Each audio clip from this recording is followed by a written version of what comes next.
ഈ 50 ചാപ്റ്ററിന്റെയും ഓരോ ബുക്ക്ലെറ്റുകളാണ് എൻ്റെ കയ്യിലിരിക്കുന്നത്. അങ്ങനെ 5 പേർക്ക് അയച്ചു കൊടുക്കുന്നുണ്ടാവും. അപ്പോൾ മെറ്റീരിയൽ ലഭിക്കാനായിട്ട് ഈ വീഡിയോൻ്റെ താഴെ +1 +2 ഫിസിക്സ് ആൻഡ് കെമിസ്ട്രിയിലെ 50 ചാപ്റ്റേഴ്സ് ആണുള്ളത്. ഈ 50 ചാപ്റ്ററിന്റെയും ഓരോ ബുക്ക്ലെറ്റുകളാണ് എൻ്റെ കയ്യിലിരിക്കുന്നത്. നിങ്ങൾ +1 +2 ഇപ്പോൾ സയൻസ് പഠിച്ചുകൊണ്ടിരിക്കുന്ന അല്ലെങ്കിൽ റിപ്പീറ്റ് ചെയ്തുകൊണ്ടിരിക്കുന്ന ഒരാളാണെങ്കിൽ നിങ്ങളൊരു മെയിൻ എക്സാമിനെ ഫോക്കസ് ചെയ്തായിരിക്കും പഠിക്കുന്നുണ്ടാവുക. യഥാർത്ഥത്തിൽ ഹൈലി കോമ്പറ്റീറ്റീവ് ആയ എക്സാം കിട്ടണം എന്ന് തന്നെയാണ് നമ്മൾ ആഗ്രഹിക്കുന്നതെങ്കിലും അതിൽ ചില മാറ്റങ്ങൾ ഉണ്ടാവാൻ സാധ്യതയുണ്ട്.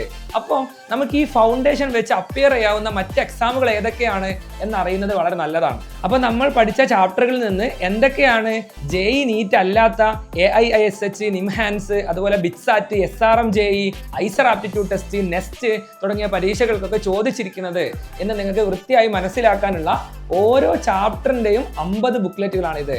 എൻ്റെ ഇൻസ്റ്റാഗ്രാം കമ്മ്യൂണിറ്റിയിൽ ജോയിൻ ചെയ്യുകയും ഈ വീഡിയോയ്ക്ക് കമൻറ്റ് ചെയ്യുകയും ചെയ്യുന്ന ആളുകളിൽ നിന്ന് തിരഞ്ഞെടുക്കുന്ന 5 പേർക്ക് ഇതിൻ്റെ ഹാർഡ് കോപ്പീസ്, അതായത് ഒരു കുട്ടിക്ക് 50 ബുക്ക്ലെറ്റ്സ് അങ്ങനെ 5 പേർക്ക് അയച്ചു കൊടുക്കുന്നുണ്ടാവും. മാത്രമല്ല കമൻറ്റ് ചെയ്യുന്ന മുഴുവൻ ആളുകൾക്കും DM ആയി ഇതിൻ്റെ സോഫ്റ്റ് കോപ്പി ലിങ്ക് ആയിട്ട് വരുന്നുണ്ടാവും. ആ ലിങ്കിൽ ഇതിൻ്റെ എല്ലാ മെറ്റീരിയൽസും അവൈലബിൾ ആയിരിക്കും. ഈ മെറ്റീരിയൽ ഡീറ്റെയിൽ ആയിട്ട് പരിചയപ്പെടുത്തിക്കൊണ്ടുള്ള വീഡിയോ റീത്തിങ് വിത്ത് PBH എന്ന് പറഞ്ഞ ചാനലിൽ ഞാൻ ചെയ്തിട്ടുണ്ട്. അപ്പോൾ മെറ്റീരിയൽ ലഭിക്കാനായിട്ട് ഈ വീഡിയോൻ്റെ താഴെ PBH എന്ന് കമൻറ്റ് ചെയ്താൽ മതി.